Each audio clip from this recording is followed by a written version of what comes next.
You cannot do this by yourself, and that is part of the problem.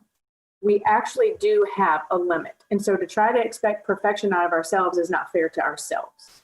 And so if you try to do this by yourself, you will be more tired, more frustrated. And just like each one of our kids is an individual and each one of our kids has their own sin struggle, we're all individuals with strengths and weaknesses too. So some of the things that I'm not great at as a parent, you guys on this call might be fantastic at. And if I let my kid hang out with you, you could cover a gap. A lot of it, there's so many, for me, there's so many metaphors that come from the game of football in this, to where, you need different people playing different parts who are good at different things, all coming together to cover each other's gaps and to run. Some need to run offense, and then you need some people who are running defense. And so for our kids, it's the same. And so knowing yourself first, remember that, like, your own relationship with Jesus, understanding yourself, understanding even as much as like the times of day that you're at your worst. Like that's probably a time when you need like, hey, I need backup. And so if you're a single parent, that's really tough. Part of your do the work is understanding your kid, but it's picking your team for your kid too. Knowing like, hey, these are the areas, these are the times, these are the people that I feel like my kid needs. Now that I'm starting to see like he is consistently struggling with this, who else can come alongside and speak words of encouragement and affirmation to him that are going to help boost his confidence and that he's not listening to my words about? How can I get somebody who will swoop in and help me support and say to my daughter why it's important for her to be modest? This is a big thing with teenagers. Like, who else can be another voice that's saying the same thing that I am? So it's not just a struggle of control between me and her or me and him. And so building a team is very, very important in that way too. But discipline in general, I think is a thing. It's the same as anything else. You won't arrive because they're constantly adapting. And so based on the developmental phase that they're in, based on what it is you allow them to be exposed to. And so this is why I went to the team thing.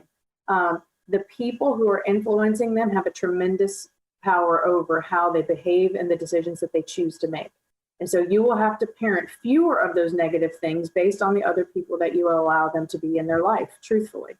The more positive people you have, the more positive role models and mentors that you have in their life, the more likely they are to emulate some of those good characteristics, and there'll be fewer things that you'll have to discipline. But it is inappropriate to discipline a fifth grader in the way that you would discipline a 3-year-old.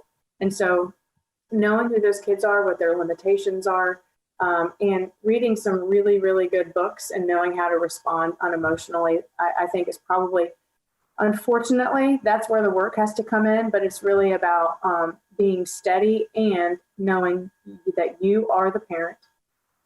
You start out for the whole first half of things more like an air traffic controller, trying to keep you alive, trying to keep you between the lines. And at some point that shifts and you become more of a coach. And guys, that's hard. It is hard.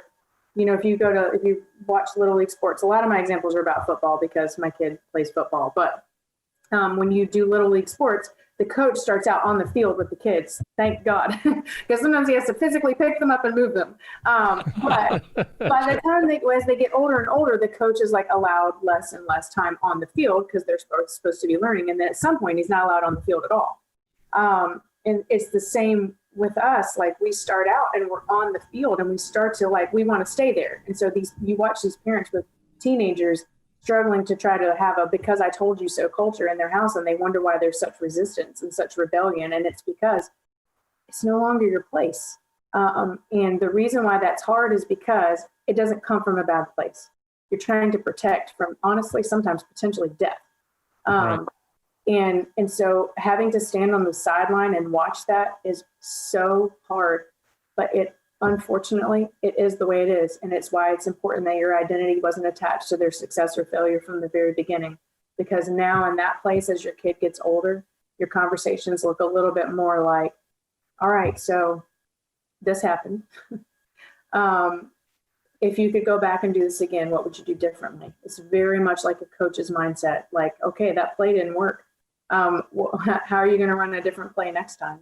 And then, so that's like a watching the film mindset, right? And then pre-scripting some responses with your kids. And so the more that you can set them up to understand ahead of time what the decision that they are going to have the chance to make later. I mean, this is like your purity conversation with like your older middle school, younger high school student. Like, if you're waiting until your kids are 16 years old to talk to them about that stuff, you didn't get there before.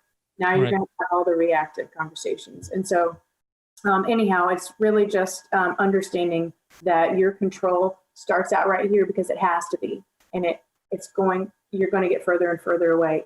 And that's natural. And this is the last thing I'll say about that, because I think I'm there. I have a ninth grader. We're halfway through ninth grade, and it's happening so fast. And I just wanted to slow down. I'm going to try not to be emotional about this, but you watch teenagers seem sullen. They seem distant from their parents, and that's hard because you're thinking, gosh, like, let's say you had just like the most beautiful relationship with your child, and like you stayed home, you hung out, you did all these great things, and you're thinking, why are you rejecting me? It's natural. It has to happen. They have to leave at some point. And if at some point there doesn't become like an emotional separation for them, and sometimes it will look like they're frustrated and they don't like you, just hang in there. They do. Keep hugging them, keep loving them well, stick in there, stay in there, and know it'll come back around. And that very sweet friendship, it can still take place. They're not gone forever. They're just in a space where they're trying to figure out their own independence and figure out what it is that God's calling them to do now. It's important spiritual work that's happening on the inside there. And they're kind of a mess. And so that separation that's going to come when they hit 18 and they need to be able to leave your house. Imagine if they were so brokenhearted over their loss of friendship with you that they wouldn't be able to leave. They would never be able to thrive as an adult. And generations would die because they would just live in your basement.